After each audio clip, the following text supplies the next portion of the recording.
Hello, my name is Bob Heady. I'm the City Engineer and Director of Public Works for the City of Athens, Ohio, and I want to talk to you a little bit today about the Richland Avenue Pedestrian Passageway project. What brought on the Richland Avenue Pedestrian Passageway project? Well, I think this project's been in the works for at least 10 years. The large number of students and cars that interact at that at-grade intersection is a big concern. Just when you have that many students trying to cross and that many cars trying to pass, so you have congestion, but you have a potential for an accident. We have, I believe there's 9 to 17,000 cars a day, depending on what's going on in the city. And there's somewhere between 6,000, a little over 6,000 pedestrians a day with 600 in the peak hours. So when you have 600 students crossing in 1 hour, the chances of something happening could happen. How was the design for the Richland Avenue Passageway project chosen? I came into the city in 2018. The design was underway, but I'm familiar that it was been in the works for quite some time. How we ended up with a pedestrian crossing and the pedestrians going underneath the roadway is basically a function of cost and utilities. So there's quite a few existing utilities underneath the roadway. So that made dropping the roadway to put the cars underneath the sidewalk, unfeasible.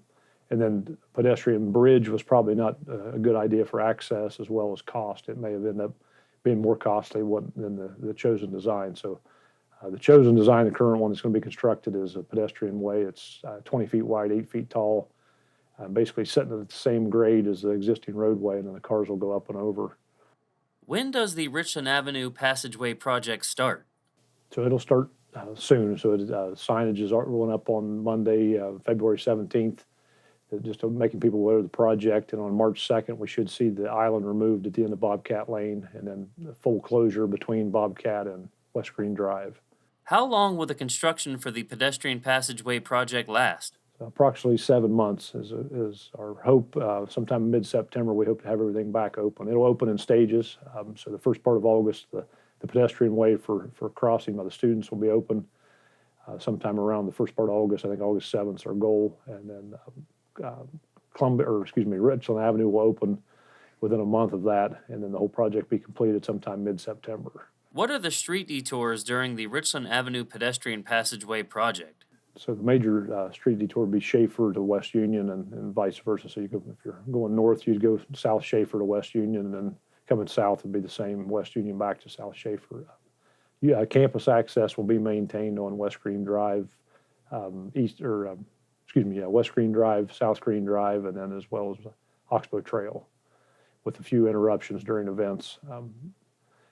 So that just the section between Bobcat Lane and West Green will be closed for the duration of the project.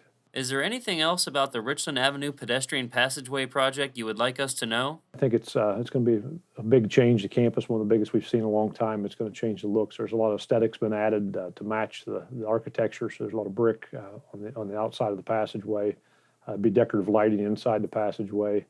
But no, just like to thank City Council, the mayor, the Service Safety Director, the university, and ODOT for all their support, and the community as well. So it's been a long project.